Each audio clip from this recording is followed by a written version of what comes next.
Get started if we can. So I want to simply welcome everyone here to the candidate forum hosted jointly by the League of Women Voters and the Peekskill NAACP. Welcome this Saturday morning. And we have speakers from the League of Women Voters who are really going to look at the questions that you've submitted, and they will, she is the moderator. You'll introduce yourself. Yeah, so I'm Suzanne Kavik. I'm president of the League of Women Voters of Newcastle. I'm a retired physician. We actually have, I'm going to go through some ground rules and kind of give you an intro. Is that good? That's perfect. Okay, perfect. So thank you so much for coming out today. It's really important that you're all involved, and we're really thrilled to see such a great turnout, and thank you for the questions. I think I can read most of people's writing so far. So, like I said, I'm from Newcastle, and it's really important for you to understand that the League of Women Voters strives to be impartial. We're nonpartisan, and so we, on purpose, have the moderator be from another league. I don't know anything about your particular issues. I don't vote here in Peekskill, so I have no skin in the game. I would ask you to, because we have a lot going on today, we have a lot of candidates, and I can already see you guys have lots of questions. Please hold all applause and public comments, anything like that, till at the end, once the forum ends, so that we can get through as much as we can and you can hear what your candidates have to say. I want to let you know that the League of Women Voters is a nonpartisan grassroots political organization of both women and men, despite the name. Men are involved as well. So we don't support or advocate for any one particular party or candidate, okay? We are dedicated to the active and informed participation of citizens in all level of government. So we work to educate voters, increase understanding and debate on major policy issues, and influence policy through education and advocacy. We take positions on policies, but not candidates or parties. The local leagues are volunteer organizations, so events like this are all volunteer, and we fund these through membership dues and donations. So here are some of the ground rules for today's forum. The order of the opening statements has been determined by lots that were drawn prior to the meeting. The order of the closing statements will also be in the same order as opening, but we're going to reverse it for the first question, and then I will alternate and reverse for further questions. Throughout this forum, no comments of a personal or abusive nature are going to be permitted. I'll rule you out of order. Please don't make me remove anybody from this place. But we're going to keep this clean. Each candidate will have either a minute, that's for the council race, or a minute and a half, that's for your mayoral race and for the Board of Legislators, for their opening, their close, and answering any questions, okay? There is a timekeeper, Mary Kirsch from the Newcastle League, will be sitting here. They're able to see, she'll be putting up signs at 30 seconds, a minute, and end. And I'll be able to see that as well. You guys have submitted questions ahead of time. If you have a question for the races that haven't yet started, meaning the mayoral and the Board of Legislators, then you can turn those in to Mary. We'll have just very quick turnover in between, so if you think of a question you want for those, please submit them to her. The questions must be brief, under a minute, and they simply cannot just be a statement. They need to ask a question, okay? And again, personal nature, abusive, any kind of attack, it's just not going to be permitted. Any question addressed to one particular candidate will be, the other candidates will have the opportunity to answer that as well. Again, they'll be giving the closing statement of either a minute or a minute and a half. And we've got a lot of candidates. We have 4 of your 6 candidates for 3 positions for the City Council. And we have 2 candidates for mayor and 2 for the board, your Democratic primary, Westchester County Board of Legislators, District 1. Not primary. Oh, sorry. Not primary, just, thank you. Okay, so, any questions? All right, we're going to start with our council candidates, and they are seated in the order that they've drawn lots from 1, 2, 3, 4. So we're going to begin with Mr. Mahan. Please introduce yourself and your opening.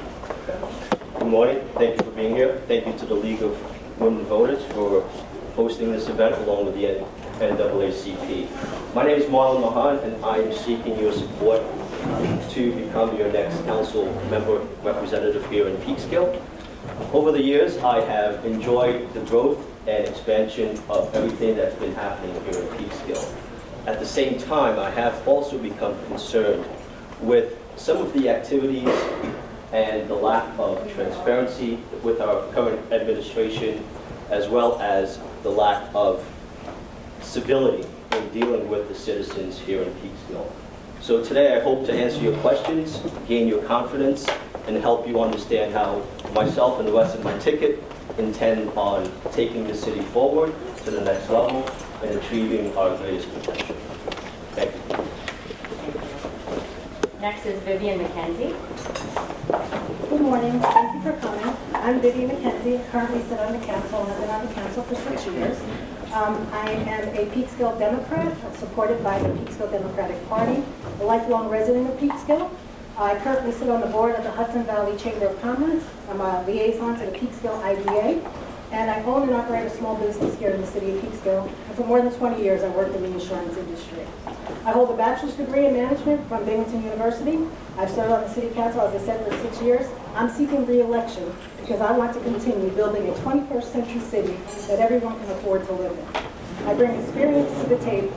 During my tenure, I've worked to streamline the development and processes for planning, bringing housing development that provides housing for all, kept taxes under the tax cap, appointed the first African-American judge, appointed the first female judge, and we're making our city more energy efficient and greener, and worked with our school district to make this the best school district that we can possibly have for our children.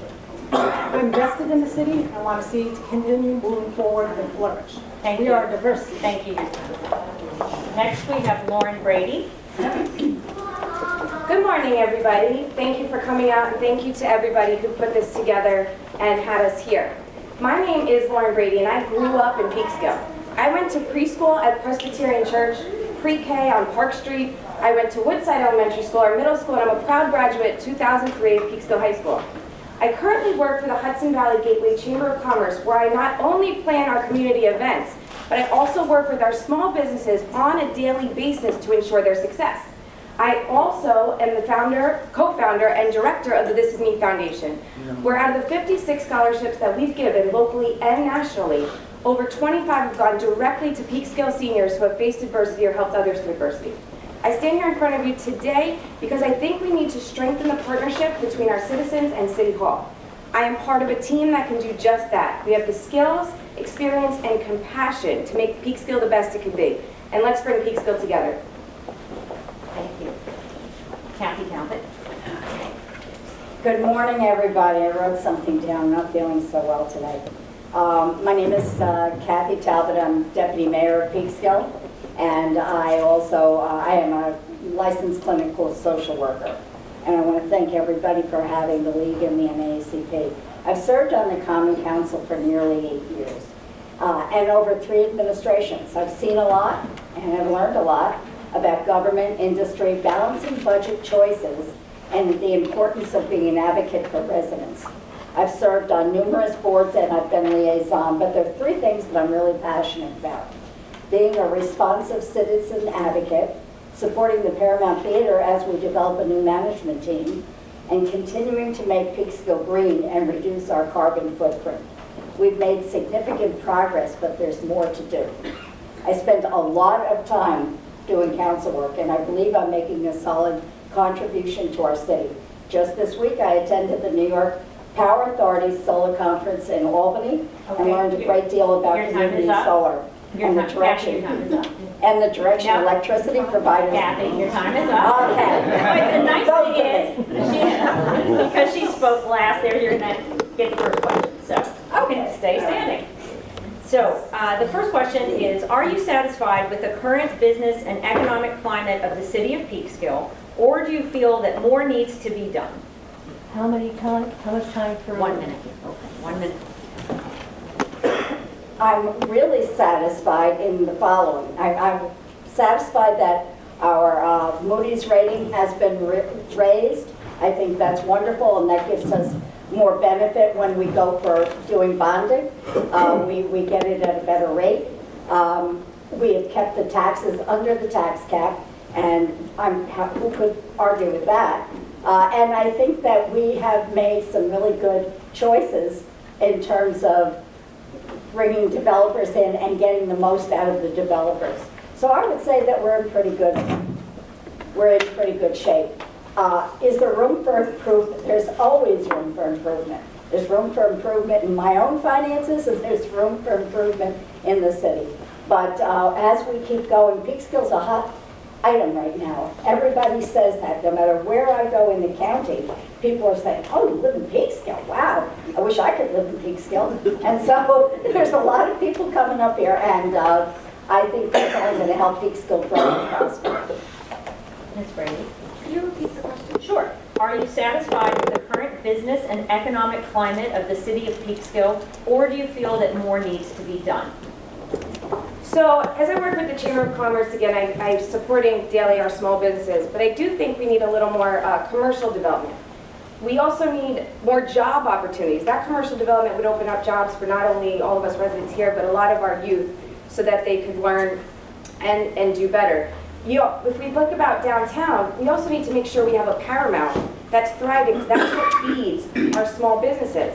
We need to put out a better RFP to give it better private-public partnership, so that we can make that thrive, because with that, we can then expand and go into our small businesses. You know, we have so many great businesses here. A lot of them are from people that have lived here and grown up here. We need to make sure we have people walking the streets that are supporting those businesses. And, you know, especially if I speak specifically about downtown, the Paramount, people coming in, they're the ones that go to those businesses. So I think we have a lot of improvement to do in supporting small businesses, as well as creating some more commercial businesses for more jobs and more opportunity for all the people in our city. Thank you. Mrs. Lindsay? So as a small business owner downtown, if I relied on the Paramount to bring in all my business, I'd be in a world of trouble. You cannot let one place be the catalyst to bring in business. Paramount doesn't run Monday through Friday. If it's here on the weekend and we're doing something, that's great. So we need to do more than the Paramount. Commercial business is key, and that's why we're looking at the new business that we're bringing in, that there is a commercial component to it. We are looking at technology. We have Reed Pettis, who just came in. He's bringing in jobs. He has a commercial component. He's fixing buildings on the waterfront. So these are all things that we are doing, have done, and will continue to do. When you talk about small businesses, the structure of our buildings downtown, it's not like we haven't gone out to look for commercial business, but the size of our buildings makes it very hard to find stores who want to come in and take that kind of space. So with the new development that's coming on, that gives us opportunity. But when you look at, say, a Chico's clothing store or something tattooed, they're looking for particular large space stores, and our small downtown stores don't give us that liability for it. But as we move forward with other development, we're looking to be able to do that. Thank you. First of all, I don't think that we should ever be satisfied. I think we should always find opportunities to grow and do better, and certainly learn from what we have been doing to date. In terms of the business and economic situation in the city today, I strongly believe that we need to strike a better balance in what is coming to Peekskill. I'm a big proponent of more commercial development to contribute to the tax base. That will also provide jobs and opportunities for the citizens here in Peekskill. I'm a big proponent for forming new private and public partnerships where we can develop programs to provide opportunities for high school students who may not have the opportunity to go on to college, but certainly we want to keep them here at Peekskill and have them continue to call Peekskill home. I'm also a big proponent for real estate development that, again, will continue to contribute to the tax base. We have a booming rental environment right now, but we do need to have homes where people are contributing to the tax base through property taxes. That minute goes pretty quickly, doesn't it? It feels like it might. Okay, so we're going to start with Ms. Brady for this one. If you're truly bipartisan, then please give examples of any work you've done in the past that would be bipartisan. So we're very lucky. We have a really great bipartisan team. I just first want to say that that bipartisan team wasn't put together just so we could have 2 Democrats to show you and 2 Republicans. It was everybody's strength together that made it a full ticket. So I've done a lot of work to show my bipartisanship. I own a not-for-profit called the This Is Me Foundation that is helping everybody with kids who face adversity, being proud of who you are. I don't care what party you are. I've been showing this and supporting our community through all different ways. You have to be open to everybody.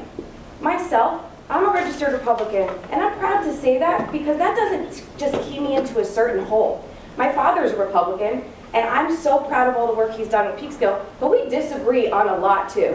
It is okay to be registered the same way and disagree. We all have to work together and stop looking at just how we're registered as a party, because I know I've been doing that my whole life, helping all of our citizens, no matter who you are, where you come from, or where you live. Thank you. Ms. McKenzie. So sitting on the council, when people come to the podium, you're not looking at what their party is. Half the time, I don't know what their party is. The object is to get the job done and get it done the right way for as many people as possible. Now, you can look around and you can say it doesn't matter what your political party is or this or that. There's strategic strategy and then there's strategic strategy. If you're Democrat, why aren't you running with a Democrat? If you're Republican, why aren't you running on that ticket?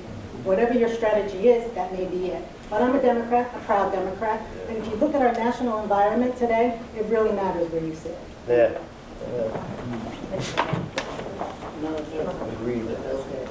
Yeah, sorry. So, I look at bipartisanship in terms of what do you want to do in terms of working with people? And that's what I do every day of my professional life. As a consultant, companies hire me to come in and help them solve their problems, and I tell people all the time, most of the times I don't have the answers. What I do is I bring people to the table to have a conversation and find that common ground, that middle ground to solve their problems. I am a quintessential active listener, so bipartisanship to me means listening to everyone in the community, working hand in hand to make sure that we find the best solutions for the problems that we're going to have, regardless of your political affiliation or any other divisiveness that exists today in our society. And I truly believe that with that experience that I have, I can work with the council, with other departments here in the city to make sure that we're finding the common ground and the right answers for the problems that we have here in Peekskill. Thank you. Ms. Talbot. Well, first of all, to me, bipartisan means working Democrats with Republicans. I mean, we all know that that's been an issue in Washington, that there's not been enough bipartisanship, right? In Peekskill, for me, I've reached out and I've gotten a lot of support from my Republican friends and neighbors. One of the best experiences I had was when I wanted to do a gun buyback program last year. And Louis Lanza happened to overhear me. We were at the same meeting. And he said, "Can I help?" I said, "You bet." So the two of us worked together. And Louis, I know, isn't my party, and I don't care. We had a common interest in pulling that, what turned out to be the most successful gun buyback program we've ever had. We raised almost $25,000. And the fact is, I couldn't have done that without Louis, and I don't think Louis could have done it without me. So to me, that's a wonderful Thank you. example of bipartisanship. Thank you. Okay, we're going to move on to Ms. McKenzie. This is a two-part question. Where do you stand on holding the line on taxes, fines, and fees in Peekskill? And would you pledge, if elected, to try to reduce spending and work for further tax reduction in the future? Can you repeat that? Sure. Where do you stand on holding the line on taxes, fines, and fees in Peekskill? And would you pledge, if elected, to try to reduce spending and work for tax reduction in the future? So, holding the line on taxes. We have together for the taxes under the tax cap since I've been on the council with one exception. So we do that very well. We are working, we have a fantastic controller who looks every day to save the city money. We look constantly for any kind of grants and things that are out there. So yes, I will hold the line on taxes, and yes, we're looking to save the city money, but yet bring services to the city that we definitely need. Thank you. So, Mr. Mahoney. Peekskill is an expanding city, and we have an influx of residents and visitors here on a daily basis. In terms of holding the line on taxes, fines, and fees, I would explore any possibility to do that. However, let's be realistic. As there's more demand in the city, right, we're going to have to provide the right services at the right level that we're all going to be happy with. So again, I can't guarantee that we're going to be able to hold the line, but I certainly think that we would all be open to making sure that the services that are being provided are of the quality that we want at the right cost. In terms of reducing the budget, same concept applies. The more the city has, the more people we have here, the transient all living here, it's going to require money to provide the services that we want. So I would be more focused on making sure that those services are being supplied to the level and quality of your expectations, and making sure that we could do so within a managed budget. Ms. Talbot? I'm sorry, can you, Yes. that was a long It's question. a long one. I mean, I think Okay. I got the gist of it, but let me. Where do you stand on holding the line on taxes, fines, and fees in Peekskill? And would you pledge, if elected, to try to reduce spending in the future? Or the taxes? We're about to enter into our budget period. I've just got, actually, it's out in the car, I've just got my first draft of the budget, the city manager's budget. And every time we go through this, and I've been on the council 8 years, we drill down and try to save every last little penny. We've had a balanced budget almost 8 years. And so I'm real happy about that. Would I save? Of course. I'm nothing if not saving. I'll tell you what, you know, I'm a senior citizen. I look around Peekskill, I see my neighbors. There's 3 of us in a row, single women, trying to keep our houses, trying to stay in Peekskill. That's something that that's my paradigm. I look at that and I say, we want to keep those people in Peekskill as the new people come in, and we have high income renters up on Fort Hill, which is great, and we have some of the other development that we have. But we have to do smart development, and we have to really drill down on the budget. Thank you. I'm getting that stop sign all the time. Brady, I know. Since it's a long question, I apologize if I have to look down, trying to get. So I'm going to try to answer actually as a whole as 2 together. So in regards to holding the line and reducing our budget. So I think something that's great, we never want to raise taxes. Nobody wants to raise taxes. We all pay taxes, right? But we do need to take that budget and prioritize where our money is being spent. So the projected budget that came out last week, I've been looking into, and it appears that, and this is again is projected, so nothing is in stone, but we're down 42 employees since 2012. And that's part-time and full-time in this projected budget. And because of that, think of all the development and how much we've grown. We talk about how much we grow. And this leads back to why our streets need to be clean and all that type of stuff. So I really think in order to keep the line and then reduce, we need to take a deep look at that budget and prioritize and where our needs really need to focus and where that money needs to be spent. Thank you very much. Okay, so we're going to move on to a question. I have several questions on the issue of fire hydrants. So, Mr. Mahan, the questions are the fire hydrants safe? Do they need to be inspected? And what would you do to correct the issue of low pressure? I think we're all aware that over the past few months there have been several fires here in Peekskill, and through conversations with both full-time and part-time firefighters here in Peekskill, we've learned that the response to several of those fires have yielded low pressure in the fire hydrants. So first and foremost, absolutely, I think this is an issue that we need to address. It's a public safety issue, and absolutely something needs to be done. In terms of how do we go about that, first of all, I think that we need to do a comprehensive study across the city to make sure that not only is the water pressure correct, but that the fire hydrants are working. I have a fire hydrant at the corner, at the end of my driveway.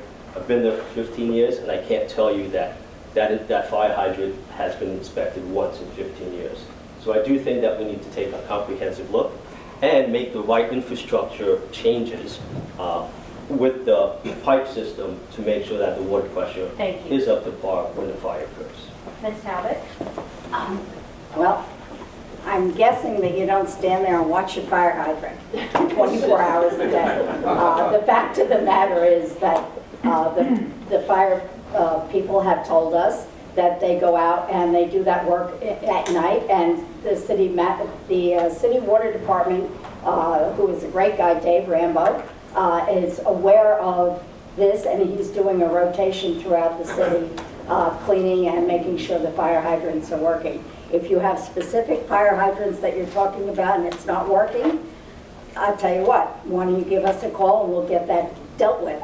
But this situation is being dealt with And also, we're starting to rebuild some of our old infrastructure. As you all know, Peekskill is very, very old, and the infrastructure, like the sewer systems and the water mains and all of that, as we build new ones, we're going to be building down Lower South Street, so that will be upgraded and modernized. So we're doing the best we can on that, but we'll try to do better. Ms. Brady. So, I know it's tough. You sometimes don't know a fire hydrant doesn't work until it's too late. So we appreciate all the work that's being done, and they should be flushed now, but we shouldn't have had to wait for 2 fires that happened where they've had to go blocks. And I'm hearing this again from career and volunteer firefighters. One of the recent fires, I knew the people in that house. And thank God everybody in these recent fires have been safe, and we thank our career and volunteer firefighters. But if that fire happened near your house, you don't want to wait. And I mean, you do know when a fire, I think the water, when you know when it's been flushed, there's water everywhere, right?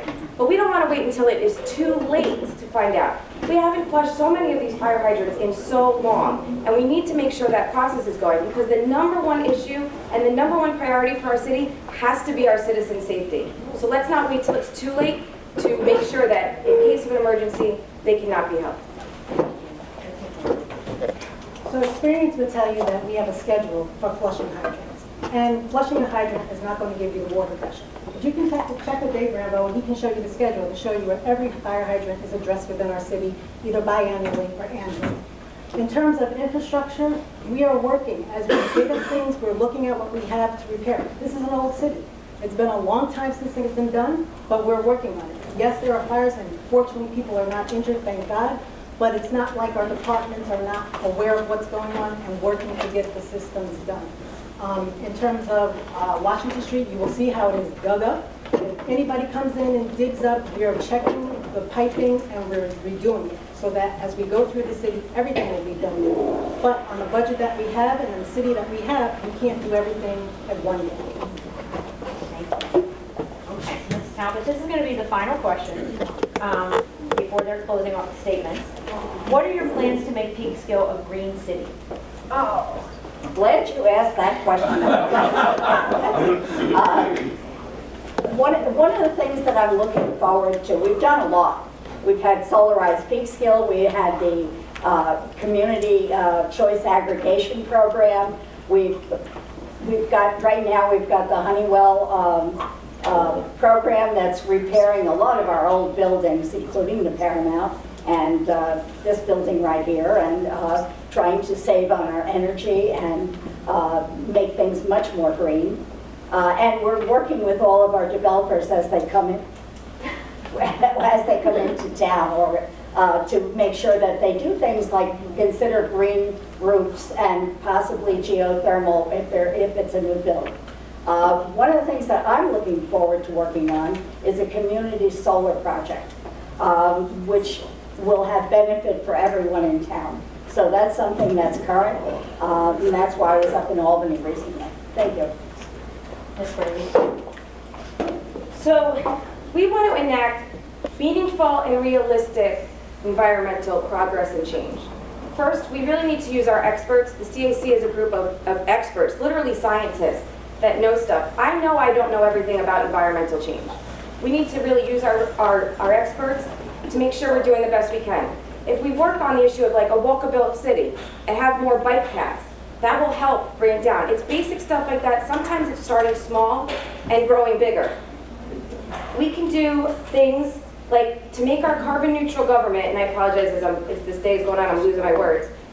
You know, there's been things that have been proposed, like a solar farm on South Street, that was rejected. Where can we use our property to make the best environmental decisions? But again, that can just start small by making a walkable town. We try and take away the fees for Saturday garbage so that we can get rid of the garbage and less garbage trucks on the road. It's just little steps to make big that are meaningful and impactful for the rest of our lives here in Peekskill, not just quick fixes for today. Thank you. Ms. McKinney. So we're in a climate crisis, and taking small steps is great, but we need to make big improvements and we need to move rapidly with it. When you look at the energy, we just completed the Honeywell, and that is telling us what kind of energy we're using and putting us in order so that we know we're too much energy over here. Now we can put solar here and this is going to make it better.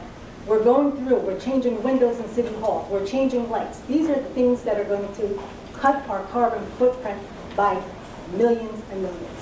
And then we move forward. We make sure that we do sensible things in terms of going green. So the solar that you talked about, so maybe it doesn't have to be on the ground, but if we can build a new DPW, maybe we can put the solar on top of the DPW. As we're looking at developers coming in, we're asking all developers to look at all solar or geothermal, whatever alternative there is before they come to us with a plan, and it's working. The people that are coming in, they're excited to do it. And so that's how we plan to move Peekskill and make it green. So, I think there are a few things that we can do. And I've been contributing to this over the past couple of years. So first and foremost, we went solar at our house to contribute to a positive movement in reducing our energy footprint. I think at a grassroots level here in Peekskill, because we are not going to be able to solve the global problem, we need to continue to look for opportunities within our schools and other public facilities to see where we are generating waste that we can then potentially move to recyclable things. Let's look at our cafeterias, right? Are we using recyclable materials in those cafeterias? How many water bottles are we buying in our city buildings? Is there a way to move to water coolers?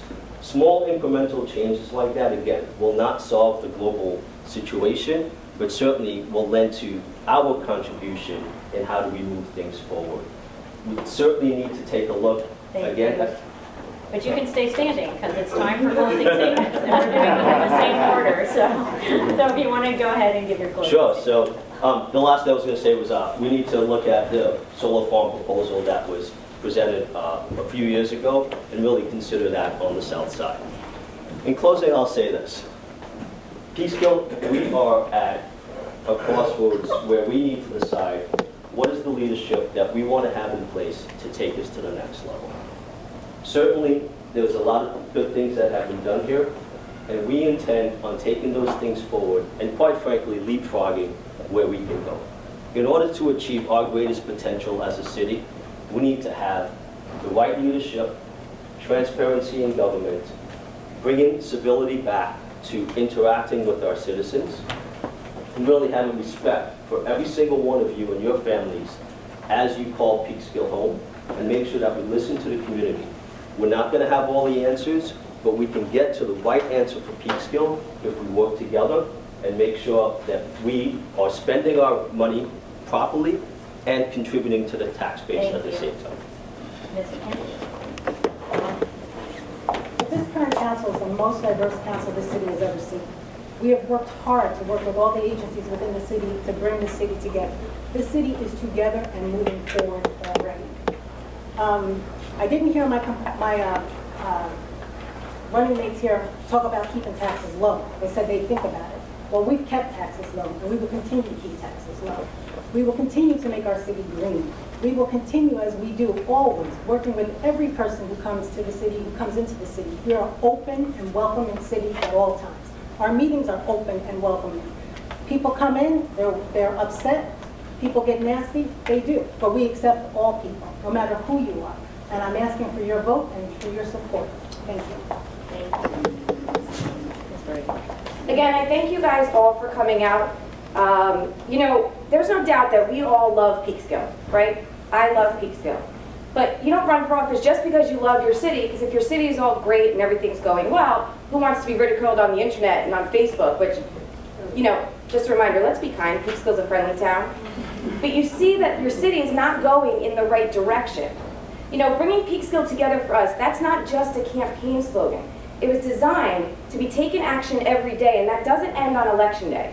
That goes all the way through. We should constantly be bringing Peekskill together.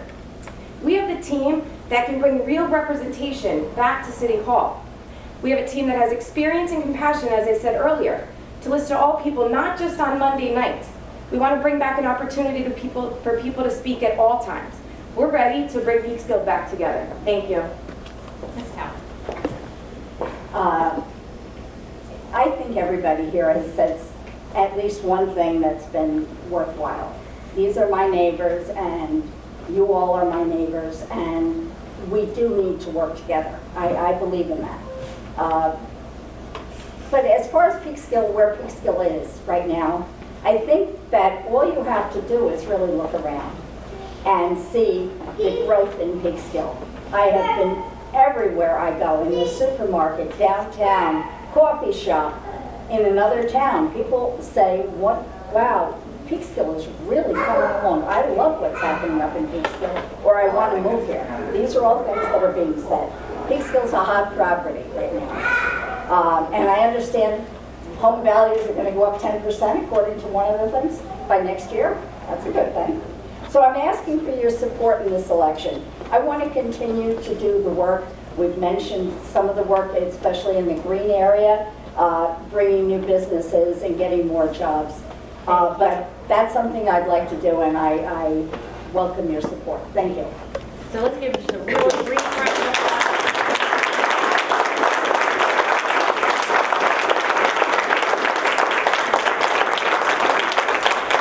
It's about a minute to change our candidates over, and we're going to be doing candidates for mayor next. Oh, changing candidates. All right.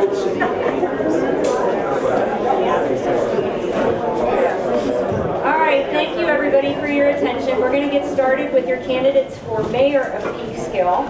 They have drawn lots for the order that they're going in, so we're going to start the same thing. Opening statements, they get a minute and a half, so it may feel like they're talking a little bit longer. Maybe they'll be able to get all their points in. It's not that long. Not that long, no, when it's you, I know.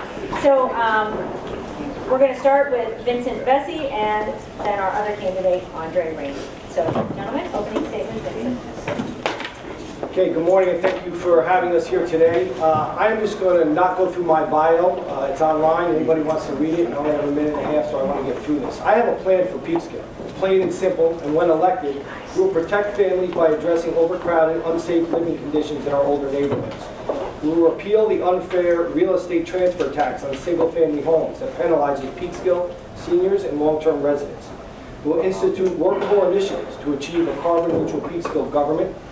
We'll end double taxation of condominium and multifamily and commercial building owners by eliminating and reducing garbage pickup fees, and encourage a cleaner Peekskill for more efficient DPW and bringing back free Saturday morning trash and recycling drop-off for the residents. We'll introduce City Hall Saturdays once a month to provide opportunity for citizens who find it difficult to conduct city business during the week and workday hours, and institute an online citizen resume and application bank for those interested in serving on our city boards. We will amend the city charter to require bipartisan representation on all city boards and commissions. And we will pledge to conduct city business transparently and to use executive sessions only for lawful reasons. And most importantly, I'll make City Hall a place that works for the citizens of Peekskill again by reorganizing and re-energizing our city workforce that has been plagued with political overreach and interference. Thank you. Thank you, Mr. Rainey. Mr. Bessie. Doctor? That's Bessie. No, you. I'm Oh, calling okay, you. Sorry. All right, so good morning and thank you to the League of Women Voters and the NAACP and the members of this wonderful community. My name is Andre Rainey and I'm the current mayor of the city of Peekskill and the youngest mayor of the city of Peekskill. When I first took office, I was able to bring stability, communication, and a new perspective to local government, especially here in the city of Peekskill. Over the years, these assets have allowed me to accomplish so much in just 2 years. This comes from understanding the most valuable priority in this city. That's the residents. Everyone's priority has become this council's priority. From the issues of climate change, we know they're real. The issues in public housing, we know they're real. Quality of life issues, we know they're real. Educational issues, we know they're real. Taxes, we know they're real. And just the everyday life responsibilities are real. And in a year and a half time, we've been able to address all of these issues in different ways. Since I've become mayor, our seniors have been given more and better programs and the attention they deserve. And importantly, our youth have as well. From culinary programs to new boys and girls clubs, there's a lot going on in the city of Peekskill thanks to this administration. Community members feel comfortable sharing their ideas and even their criticism with this administration and myself because for the first time in years, we brought order and respect to our meetings. We also remind one another that we represent you. Today we'll answer questions that mean the most to you, and I encourage you to be mindful of those who answer with what you want to hear versus those who answer with the truth and what has been done. People have given up on government and even voting because they felt that politicians never done much for them. Thank you. We've proven Mr. otherwise. Rainey, thank you. Thank you. But you can stay standing if you like, because you're going to do the first question. Certainly. So, what will you do about zombie houses throughout the city? One of the major issues that landed on my lap when I first took office was the fact that we didn't have a building inspector.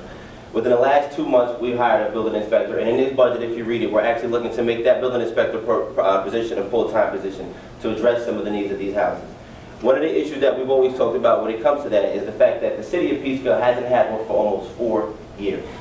We've had so much, we're behind so far in that area, in that department, that the building inspectors that have come into Peekskill looked at it as an overload. It's a little bit too much for them to handle.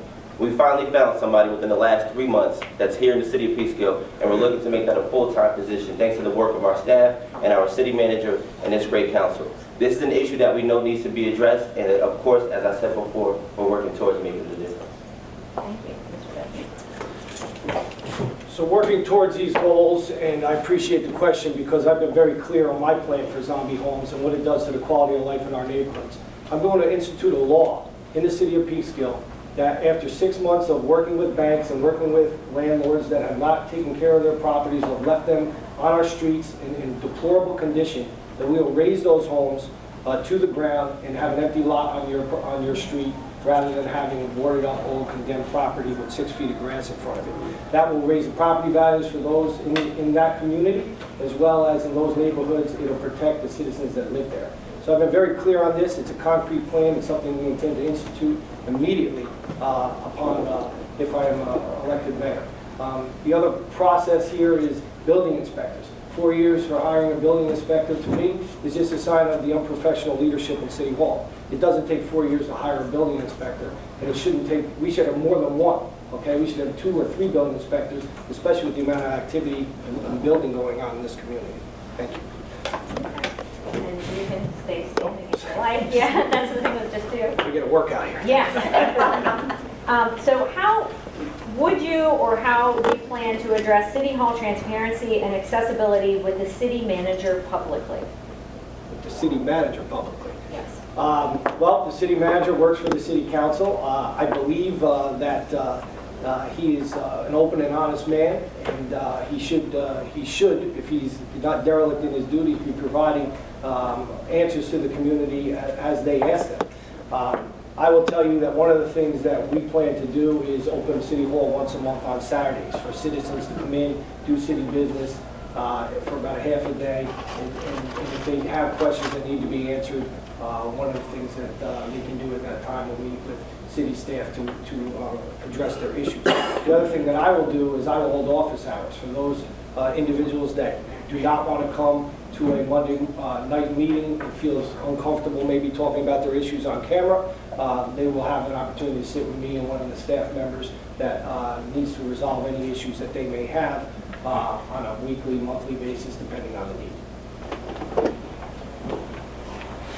The greatest thing about being the mayor is when you get questions like this, you actually can answer them off experience. The office in the city of Peekskill, the mayor's office, is open to the public.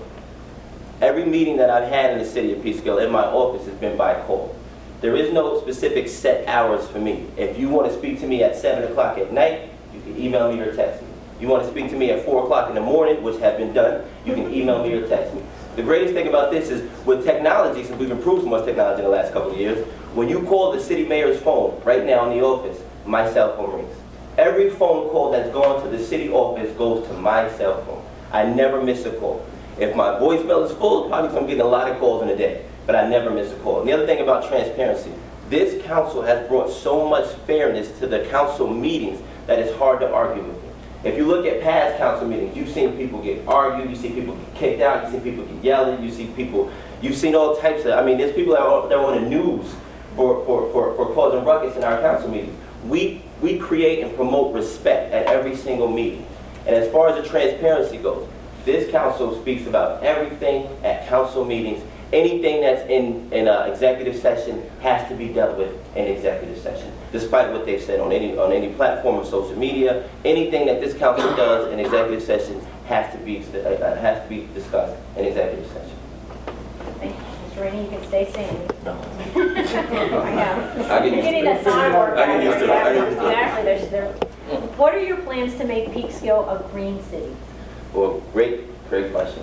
Since I've been on the council, I can definitely say Deputy Mayor Kathy Talbot has really installed in me the needs to realize that we need to go 100% renewable energy. When I first decided to run for council, one of the first things she said to me is, if you don't understand the needs of renewable energy and going 100% green, I can't support you as my candidate for mayor or council. So realizing that, we've worked with all of the people that have come in the city. We just passed a $4 million Honeywell project that's going to help change and reduce all of the carbon inside the entire city of Peekskill. We're also working with developers now. When you come in the city of Peekskill, you just can't come in the city of Peekskill and build what you want to build. The 645 Main Street project is going to be one of the first ever. It's going to be a mixed income project. In that actual project, he's producing electric car charging stations because he realized the value of the city of Peekskill. Car charging stations, continued awareness, and most importantly, the education. Doing different town hall meetings. Our staff member, Jessica Youngblood, has been phenomenal with this. Educating the people. One of the issues that I had when I first got on the council was all of these issues in the climate change, they were unfamiliar to me. So the key now is to continue to educate the people on what's being done and what we're doing, and also promote a green city. We're working with the senator now to expand our trailways and walking. We're working with the governor, with the county executive now to try to receive more grants for electric charging stations and solar farms.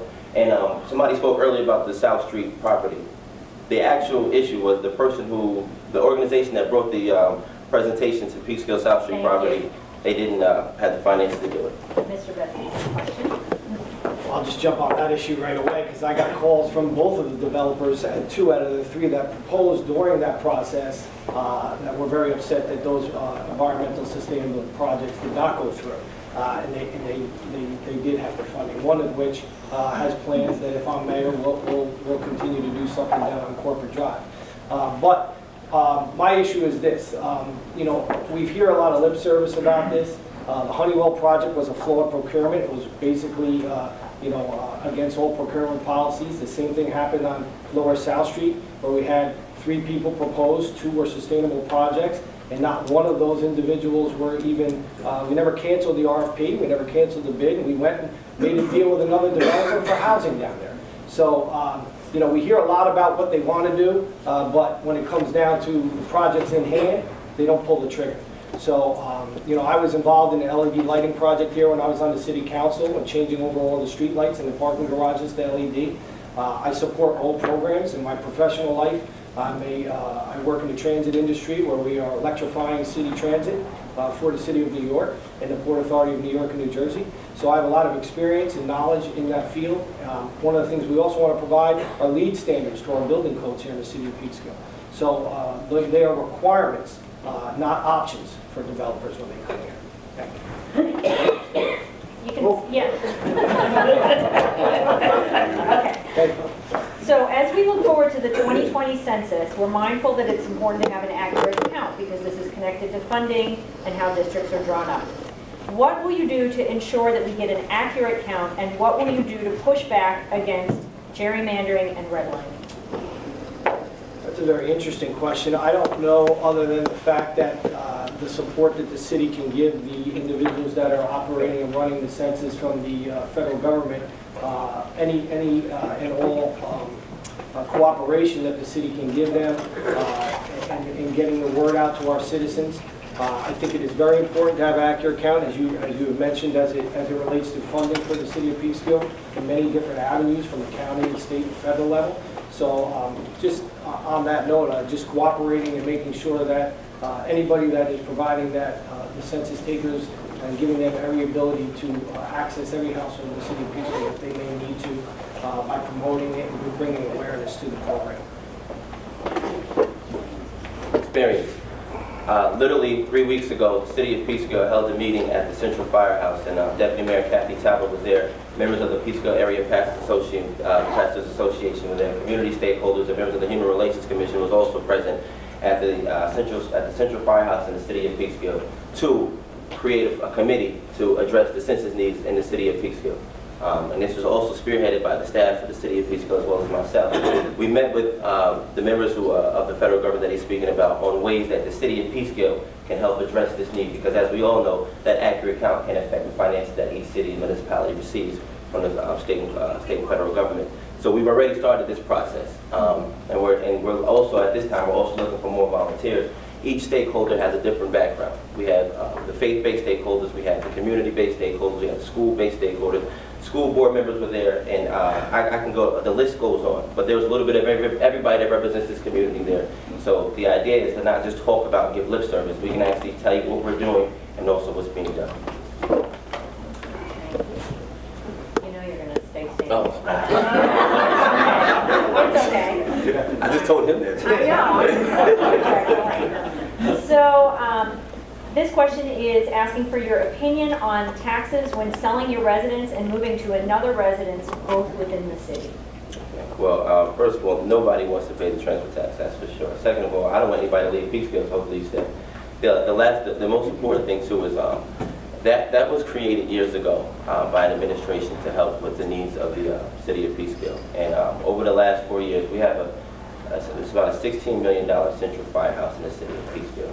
And we didn't have to necessarily raise taxes or do anything like that to get that.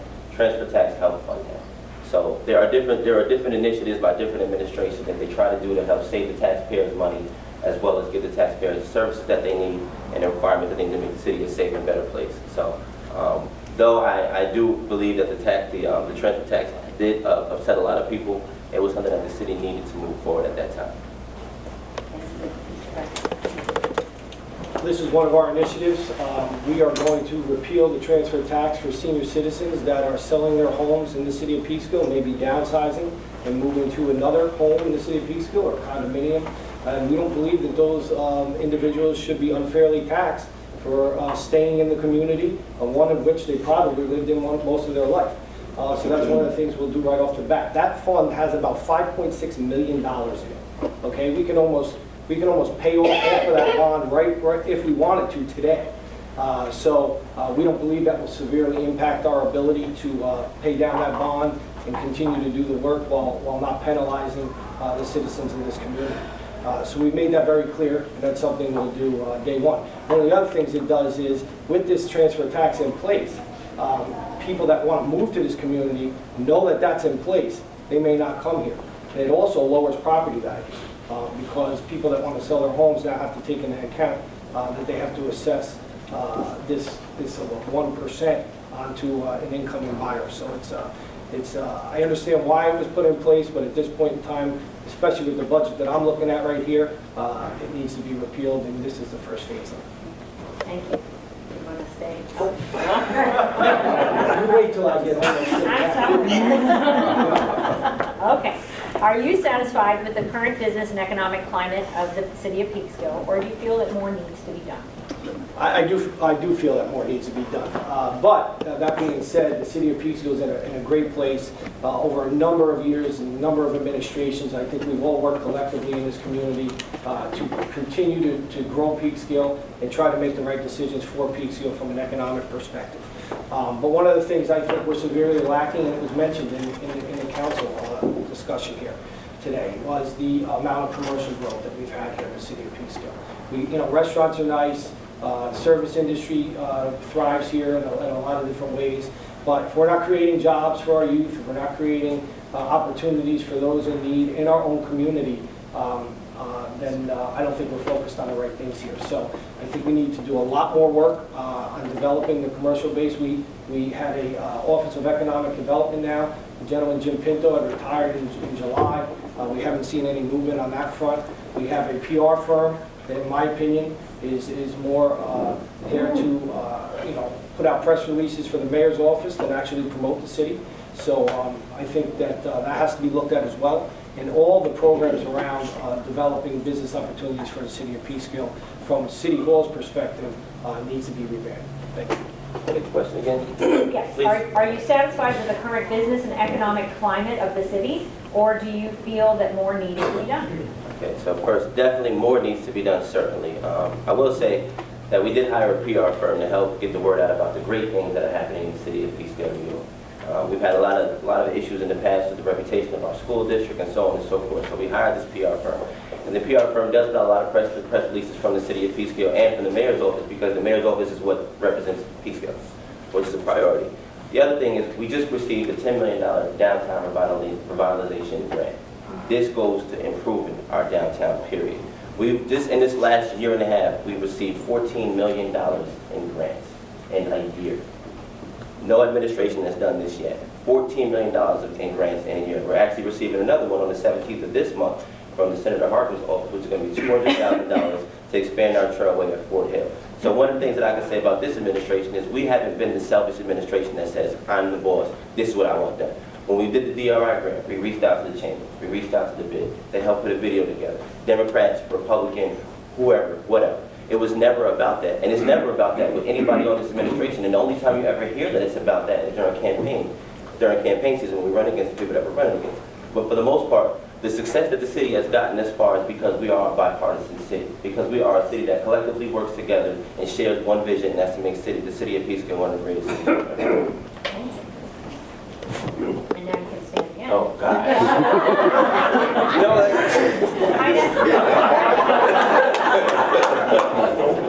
Where do you stand on holding the line on taxes, fees, and fines in Peekskill? And would you pledge, if elected, to try to reduce spending and work for further reduction in taxes in the future? No, we certainly. If you look at the most current budget, the city manager put together with our tax assessors only a 1% increase, and we haven't had a budget this low in years. When Bessie was on the council, there was Mr. Bessie, sorry. When Mr. Bessie was on the council, there's a 5% increase.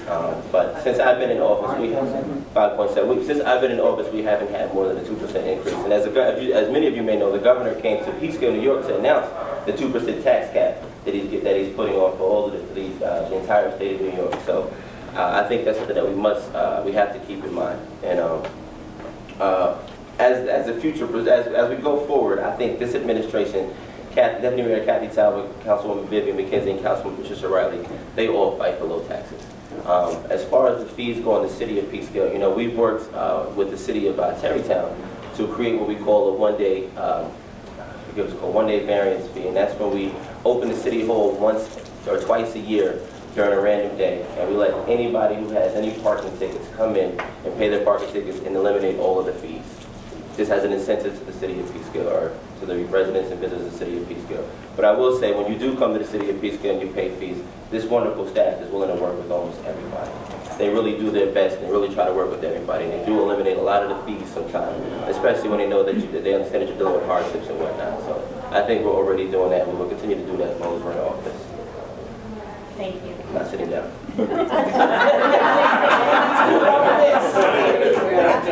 Can you repeat that, please? Yes. Where do you stand on holding the line on taxes, fines, and fees in Peekskill? And would you pledge, if elected, to try to reduce spending and work to further reduce taxes in the future?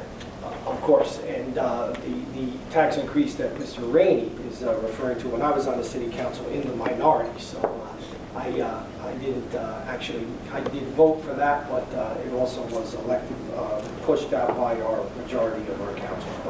But just looking at the fees, we're looking to eliminate fees for the garbage especially. We have a double taxation going on here in the city of Peekskill, where you pay for your garbage pickup through your taxes, and then you're assessed an additional fee if you're a condominium or if you live in multifamily or a commercial building. Just by reference, if you look at revenues in the current city budget that I just looked at, our departmental income is down $800,000 over 2018, and 8 out of 9 expenses are up to a tune of almost $1.9 million. So there's a lot of room in this budget for improvement.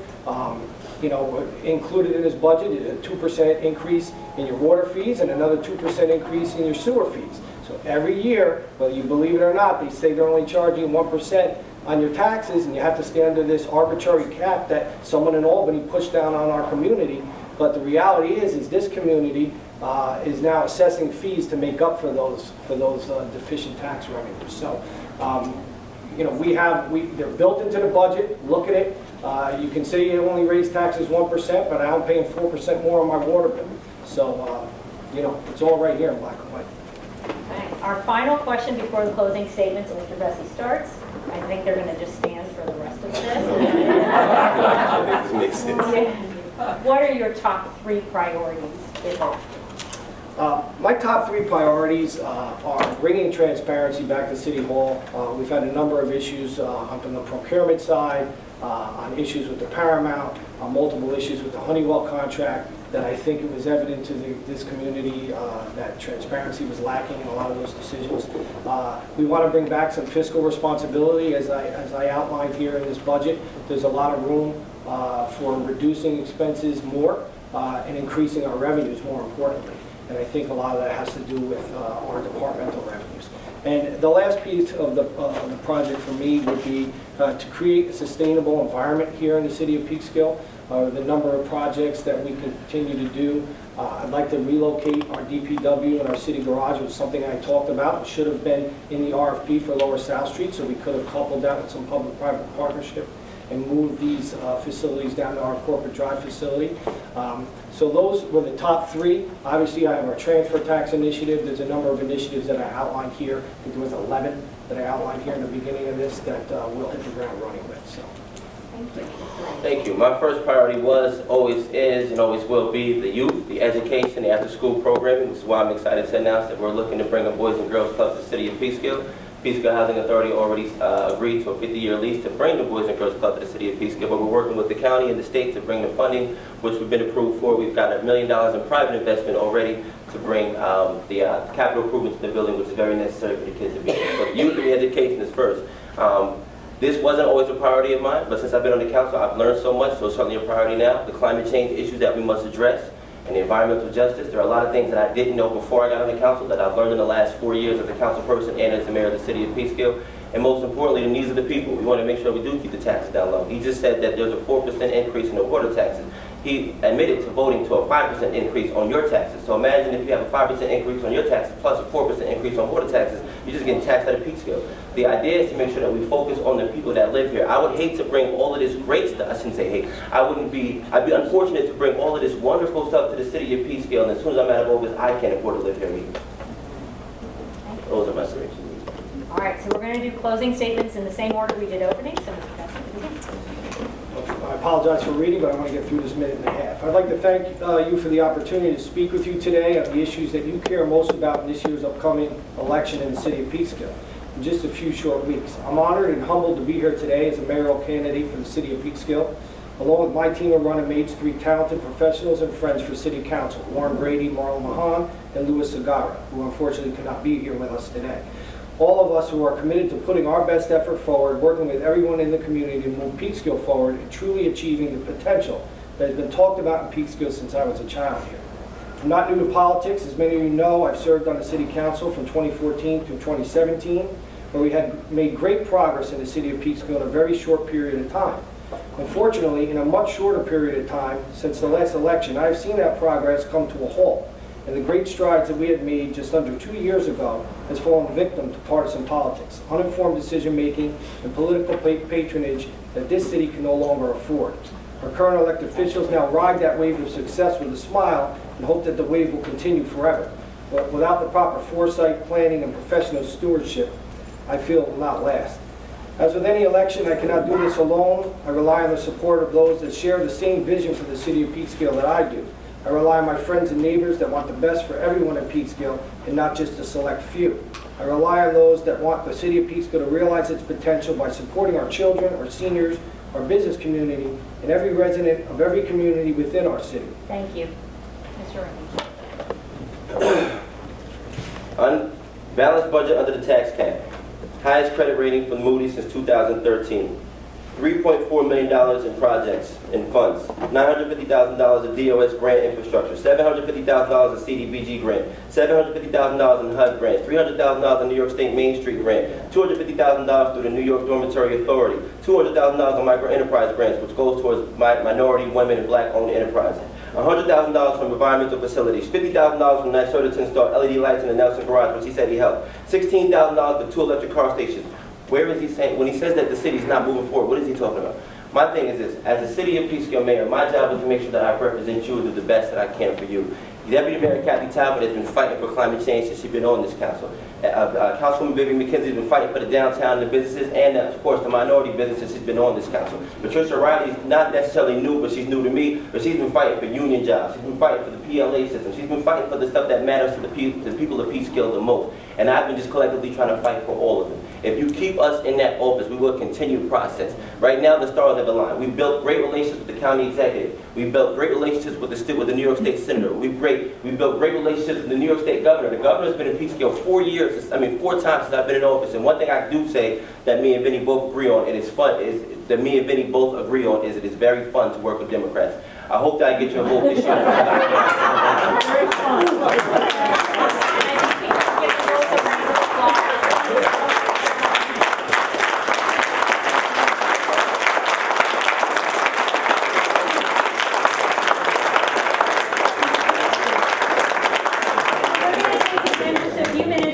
Our final forum is for Board of Legislators. If you have any questions for those candidates, please write them on the index card, bring them up to our timekeeper, Mary, or myself, really quick. We'll just take a few minutes, stretch your legs, and we'll go forward. Colin Smith here.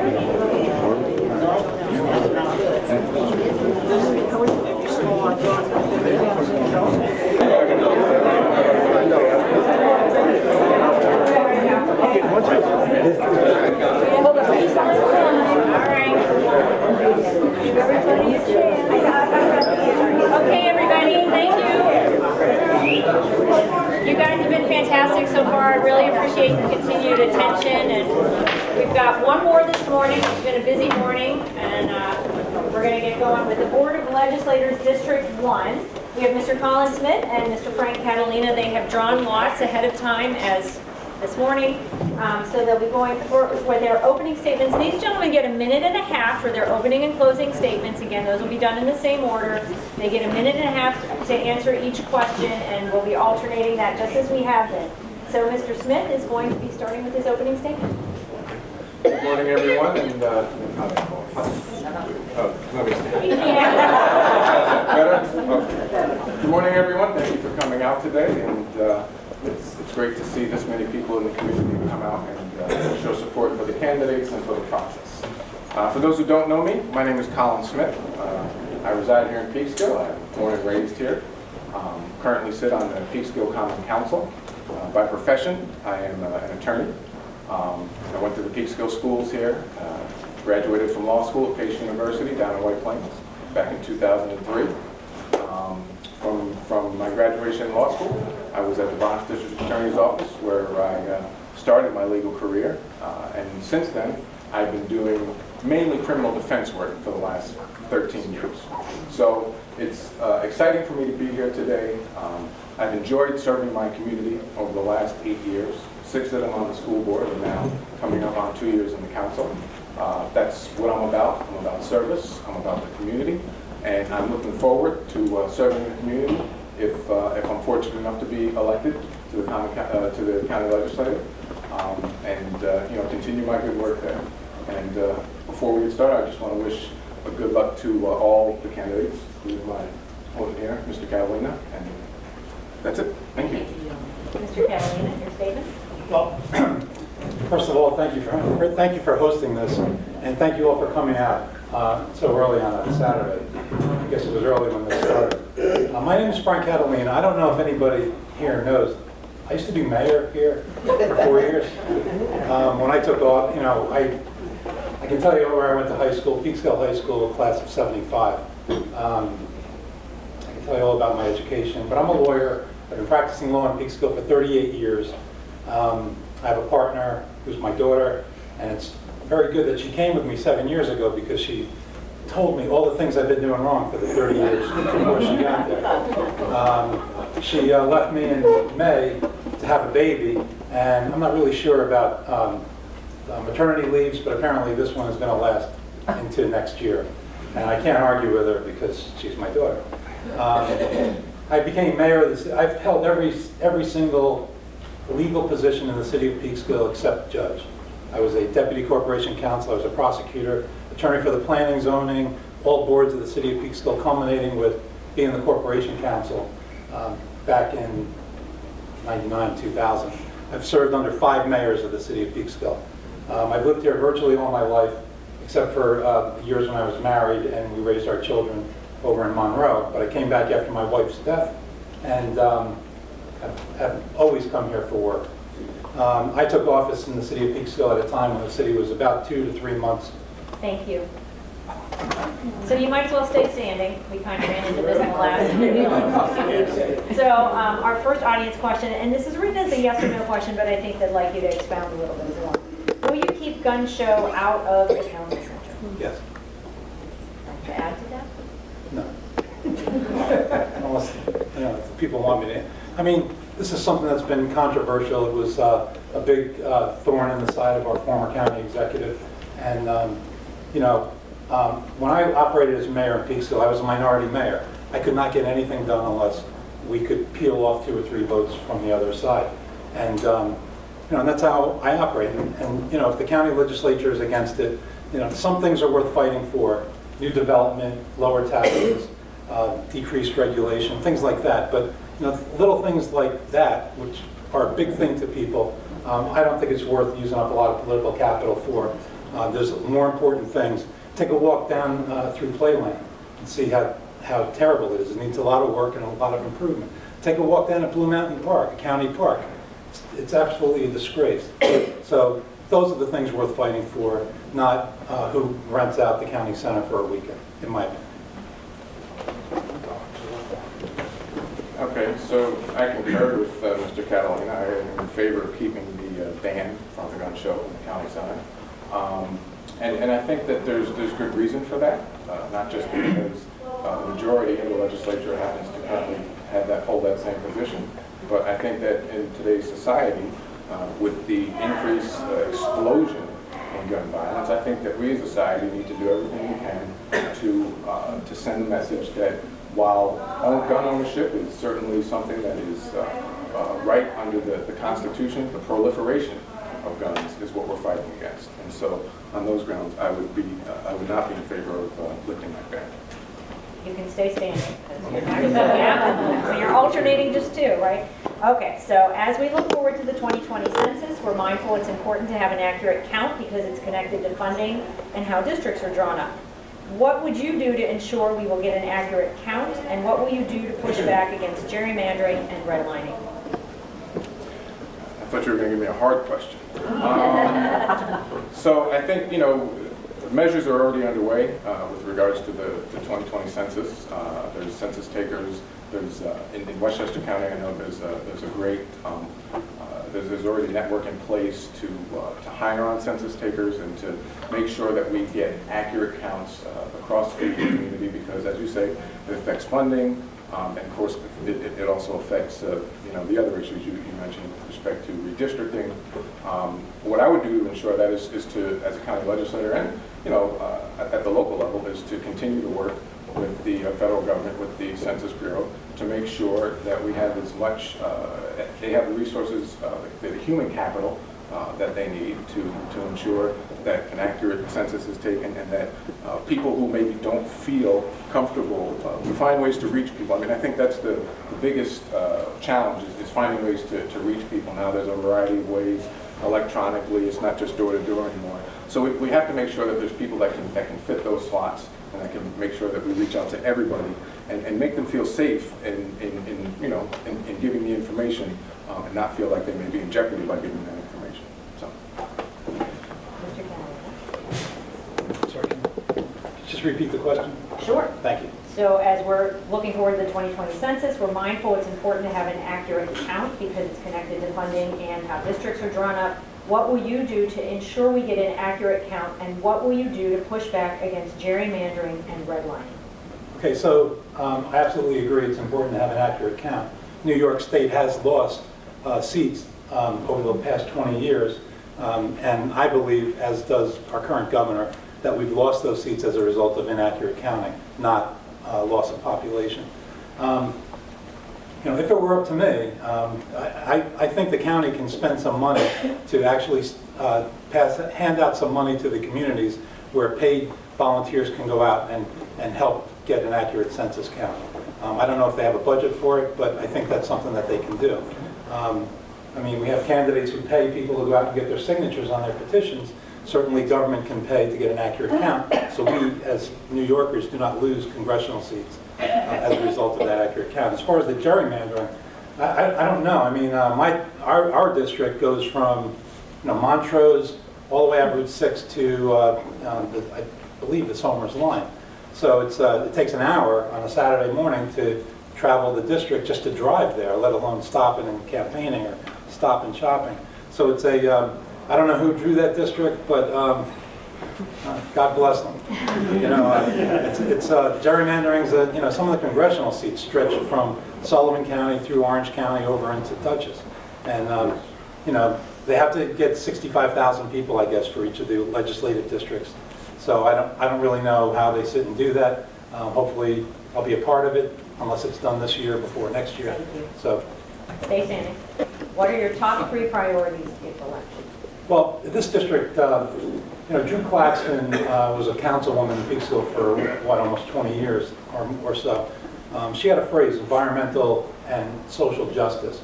And I really, to be truthful, I didn't really get it until you sit and look at this district. I'm not going to say we're the dumping ground for Westchester County, but we burn every piece of garbage that every community discards. We get truck traffic up here that's unbelievable every day.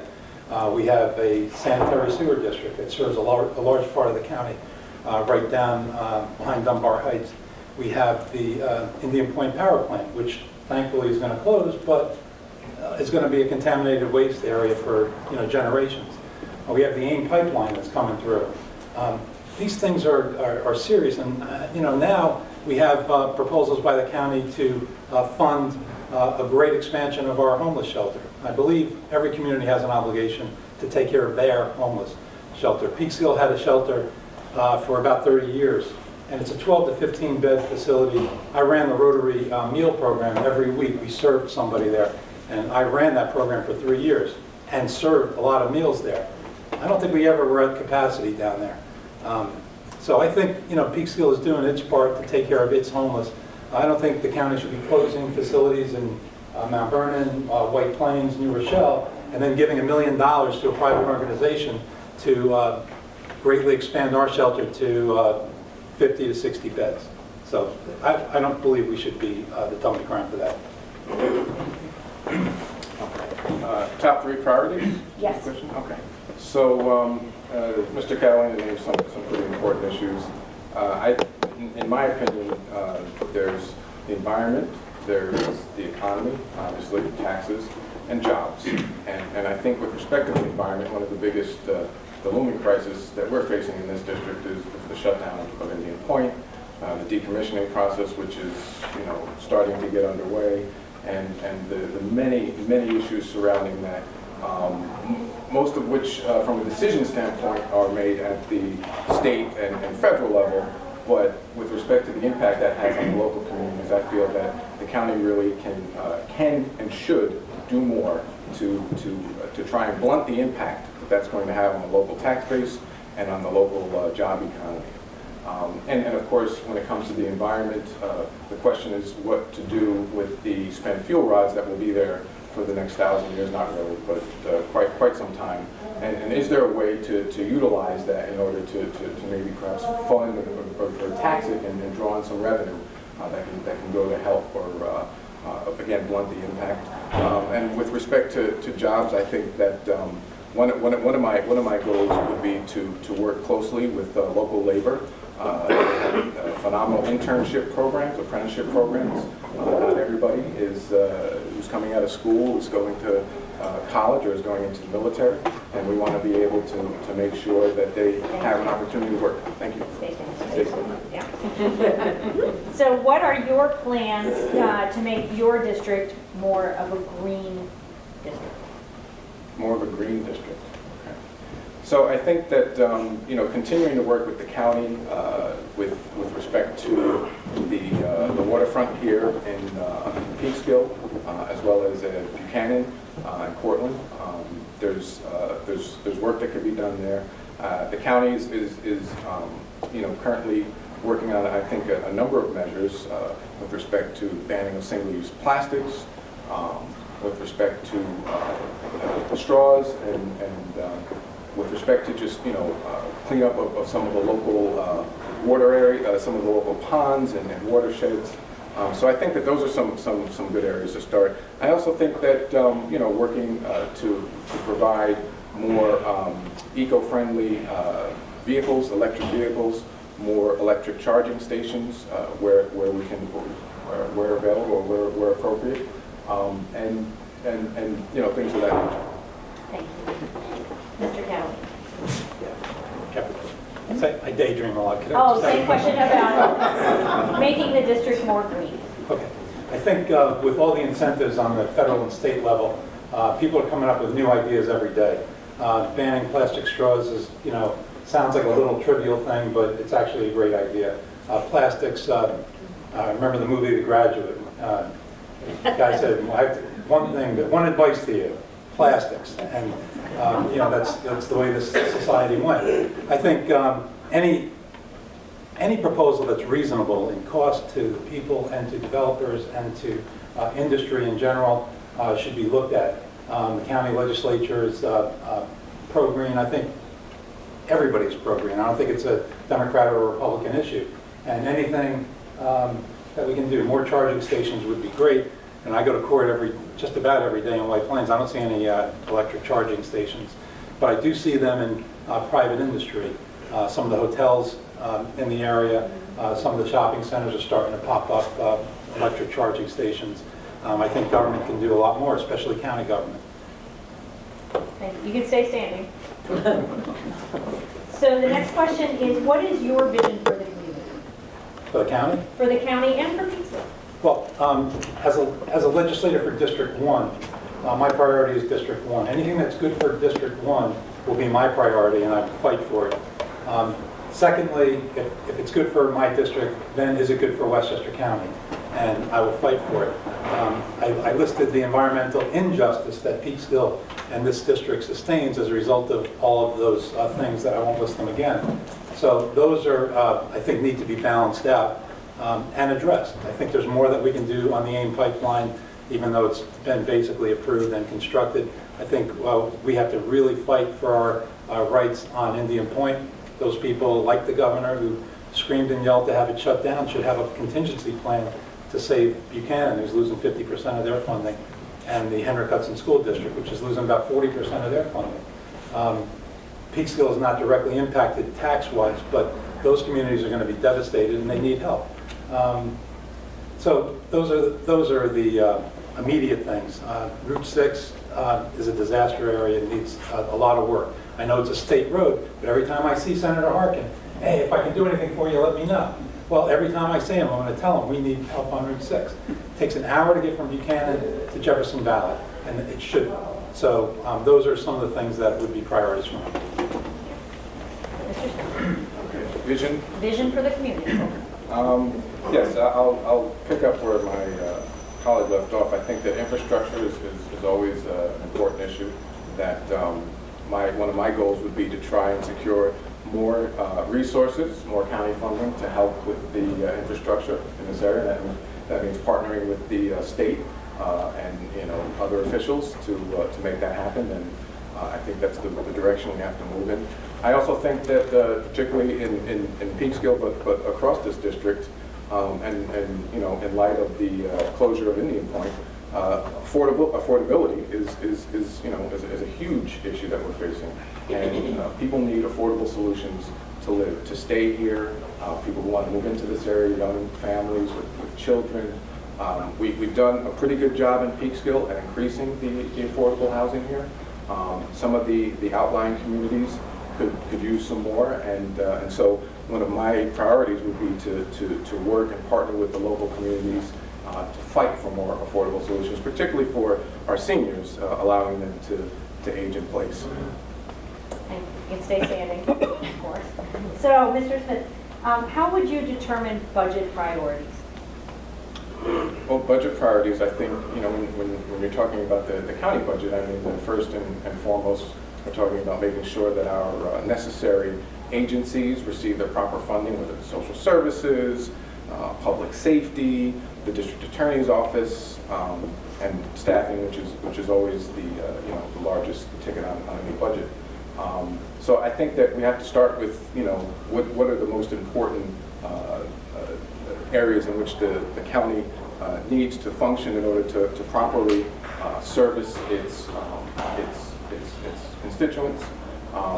With respect to taxes and tax increases, of course, my goal and my practice has been to always support a budget that stays within the now state mandated state law tax cap, because we live in a county which is one of the highest taxed counties in the country, and while our taxes are going up, the means to support oneself and stay within that that tax frame is not necessarily increasing at the same time, and so my priority would always be to make sure that we have measured tax growth by at the same time trying to maintain the same level of county services that are necessary for us to continue. Thank you. Mr. Catalina, how would you determine budget priorities? Being a member of the legislature, I think we're going to be guided by the majority.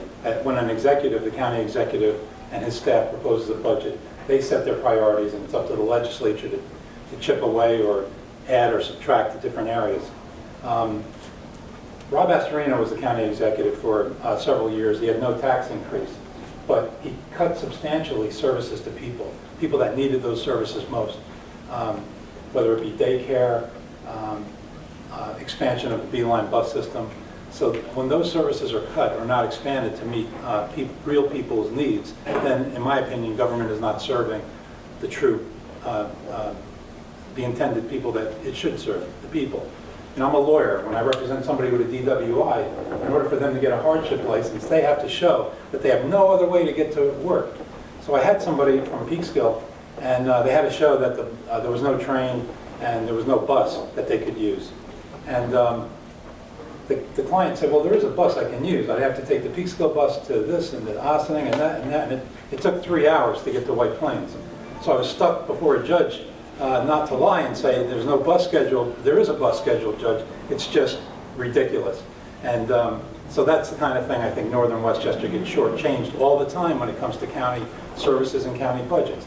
So those types of things in the budget, not to make an extra job for some politician's nephew over in Playland, or put another no-show job where somebody else is. Thank you. Those are the services that people rely upon. So if you can stay standing, or do the crowd's workout. Are you satisfied with the current business and economic climate, specifically of Peekskill, or do you feel that more needs to be done? No, when I was mayor, about $2 million worth of new construction took place in the 6 years prior to my taking office. In the 4 years that I was in office, we had $500 million of economic activity. We have 524 new residential units today than we had before I was mayor. We have 24 new commercial establishments either operating or under construction as a result of what passed during my administration. With that being said, the construction jobs are going crazy. There's more there's more companies advertising for work than there are people applying. I think the economic climate for business is very good right now. There's always more we can do, but we're doing pretty good. And I think that the economic climate for business and development in Peekskill right now is very good. I think there's always more that we can do. Since I've been on the council, I've been happy to support several projects that have come into the area that are going to provide more affordable solutions for people to live. I think that over just the last couple of decades, we've all seen an increase in the business, the economic activity here in Peekskill, as well as a revitalization of the downtown area. And speaking of revitalization, Peekskill was just awarded the $10 million Downtown Revitalization Initiative, which is geared to increase economic activity in the targeted communities. And so I think that's just going to give a nice injection, a nice boost to, to further those activities. So I think that the climate is good and the outlook is great. Stay standing. That's right, stay standing. Okay, yes. So, the term bipartisan is something that comes up frequently and is seen as very important. Can you please give examples of bipartisan collaborations that you've been involved with? So I think that since I've been on the council, it's been an entirely Democratic council. So there's not really been any opportunity in that regard for bipartisanship in the strict sense of the word.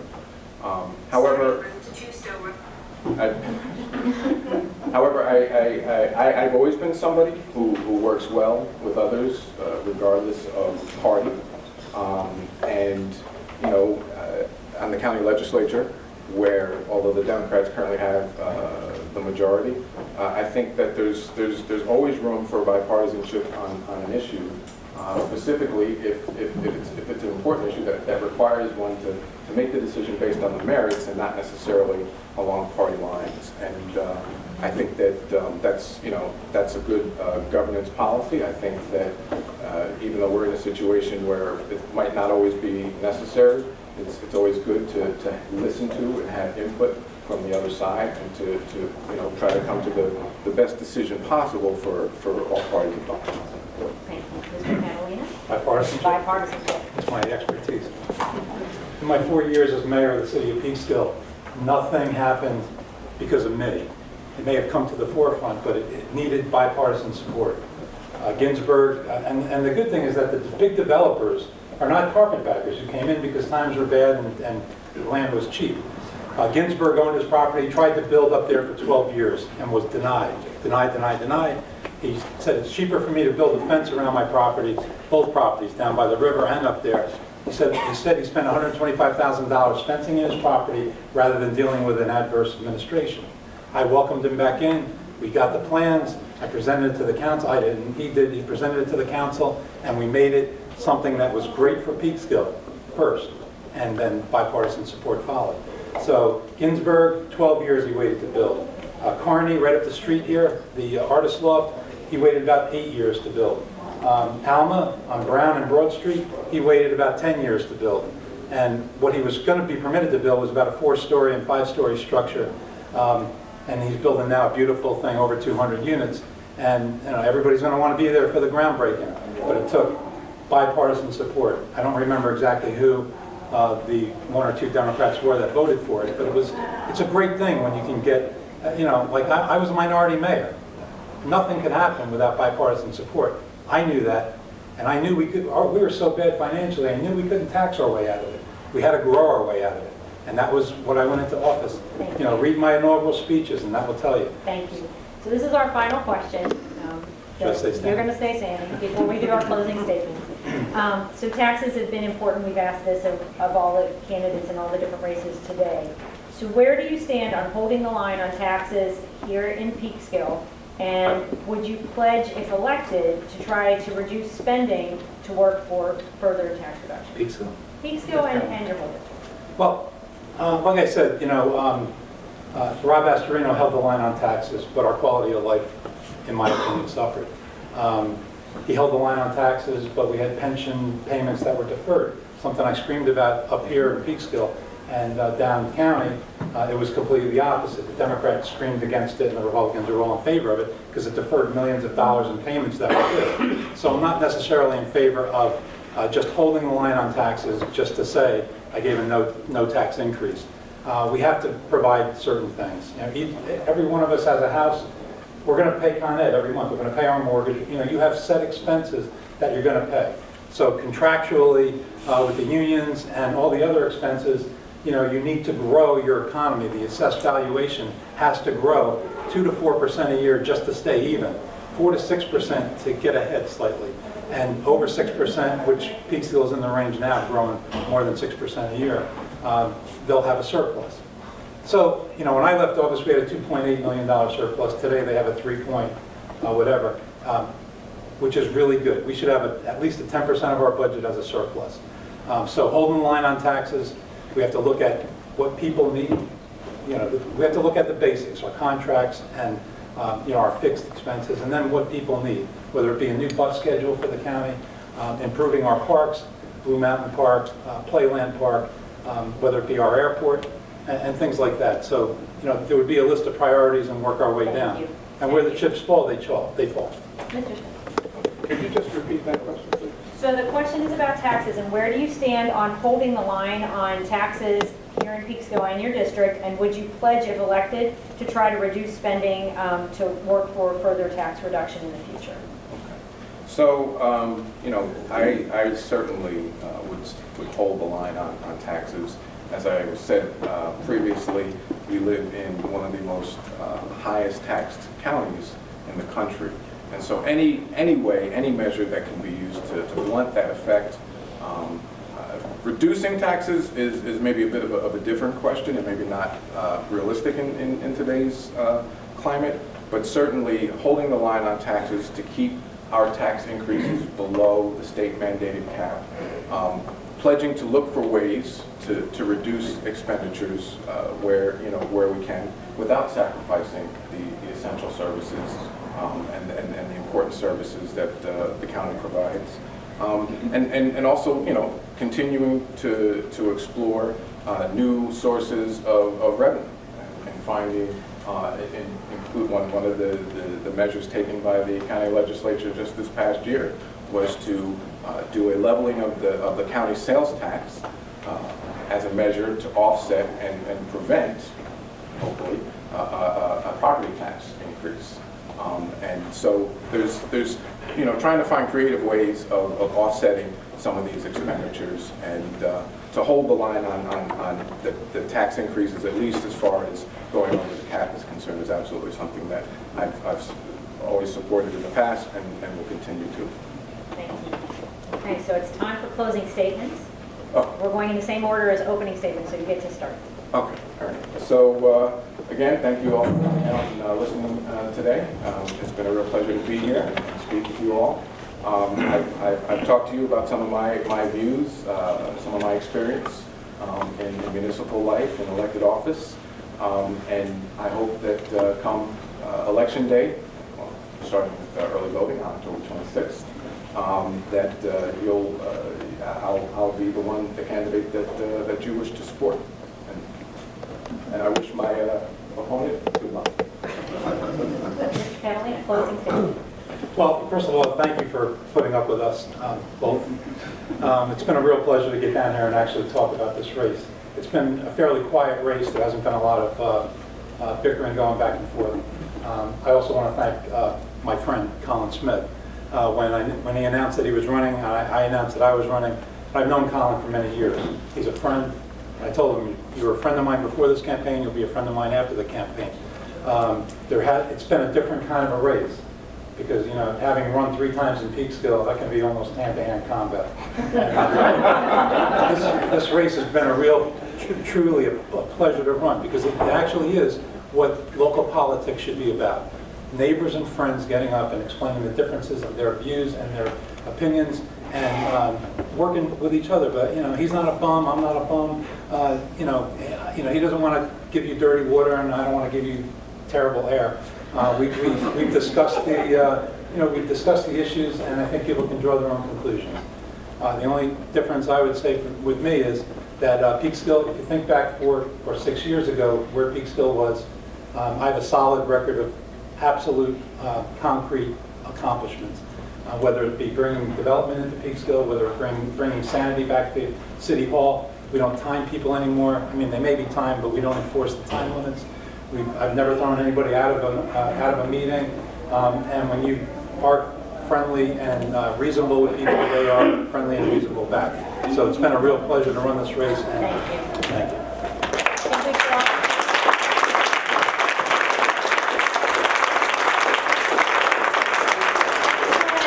Thank you on behalf of the league and the NAACP for everyone, for the audience, for all the candidates who came and really made this a fantastic forum. I appreciate the fact that everybody was so nice and kind. The questions were fantastic. democracy is not a spectator sport. That is a league slogan, but feel free to use it. And for the first time, we've got early voting. So that starts October 25th through November 3rd. And then, of course, you can vote. Please vote on Election Day. We have information about early voting and a voter's guide on the table. Please take them. And again, thank you very much